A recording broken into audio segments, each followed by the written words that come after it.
আসসালামু আলাইকুম রহমতুল্লাহ। সুপ্রিয় শিক্ষার্থীবৃন্দ, আশা করি তোমরা সবাই ভালো আছো। এই ভিডিওটা তৈরি করছি সপ্তম শ্রেণীর শিক্ষার্থীদের জন্য। 2024 সালে সপ্তম শ্রেণীর বাংলা ষষ্ঠ অধ্যায় সাহিত্য পড়ি লিখতে শিখি চতুর্থ পরিচ্ছেদ গল্প 151 পৃষ্ঠার গল্প বুঝি, এই টপিকটা নিয়ে আজকে আমরা আলোচনা করব। শিক্ষার্থীরা, তোমরা যারা এখনও অন্যান্য বিষয়ের ভিডিওগুলো দেখোনি তারা আমাদের চ্যানেলের প্লেলিস্ট অপশন থেকে ঘুরে আসতে পারো। সেখানে তোমরা সপ্তম শ্রেণীর বাংলা, ইংরেজি, গণিত, বিজ্ঞান, ইতিহাস ও সামাজিক বিজ্ঞান, ডিজিটাল প্রযুক্তি, জীবন ও জীবিকা, স্বাস্থ্য সুরক্ষা, ইসলাম শিক্ষা এবং শিল্প ও সংস্কৃতি প্রত্যেকটা বিষয়ের জন্যই আলাদা আলাদা করে প্লেলিস্ট পেয়ে যাচ্ছ। এখান থেকে তোমাদের যার যে বিষয়ের ভিডিও দরকার খুব সহজেই তোমরা দেখে নিতে পারবে। চতুর্থ পরিচ্ছেদ গল্প পড়ি 1। আজকে আমরা শওকত ওসমানের লেখা তোলপাড় এই গল্পটি যে কাজগুলো আছে সেগুলো নিয়ে আলোচনা করব। তোমরা গল্পটা বই থেকে পড়ে নেবে, এই গল্পটা আর পড়ছি না, সুন্দর একটা গল্প এখানে আছে। তো আমরা 151 পৃষ্ঠা একটা কাজ রয়েছে, এই কাজের সমাধানটা এখন করব। দেখো, তোমাদের যে কাজটা আজকে করবো আমরা সেটা গল্প বুঝি। শিক্ষকের নির্দেশ অনুযায়ী তোমরা দলে ভাগ হও, উপরে গল্পে কী বলা হয়েছে তা দলে আলোচনা করে বোঝার চেষ্টা করো। কোন দল কেমন বুঝতে পেরেছে তা যাচাই করার জন্য এক দল অপর দলকে প্রশ্ন করবে। এজন্য আগেই দলে আলোচনা করে কাগজে কয়েকটি প্রশ্ন লিখে রাখো, ঠিক আছে? 151 পৃষ্ঠার এই কাজটি এখন আমরা করব।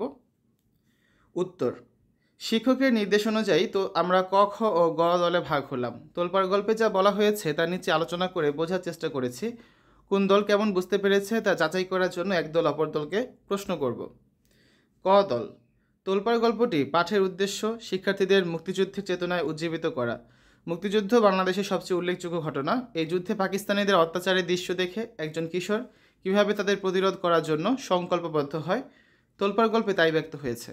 এখানে কিশোর সাবু প্রধান চরিত্র। সে গায়ের সড়কে শহর থেকে পালানো হাজার হাজার মানুষ দেখে অবাক হয়। খ দল: সাবু অত্যাচারিত ও ক্লান্ত লোকদের মুড়ি বা পানি পান করিয়ে তাদেরকে সান্ত্বনা দেওয়ার চেষ্টা করে। সাবু দেখতে পায় নারী, শিশু, বৃদ্ধ নির্বিশেষে সবাই শহর থেকে পালিয়ে যাচ্ছে। তারা খবর পায় পাকিস্তানিরা নির্বিচারে মানুষ হত্যা করছে। গ দল: পাকিস্তানি নিষ্ঠুরতা অনুভব করে সাবু ক্ষুব্ধ হয়। শহর ত্যাগী মানুষের অসহায়ত্ব ও দুঃখ কষ্ট দেখে তার মন বেদনায় ভরে ওঠে।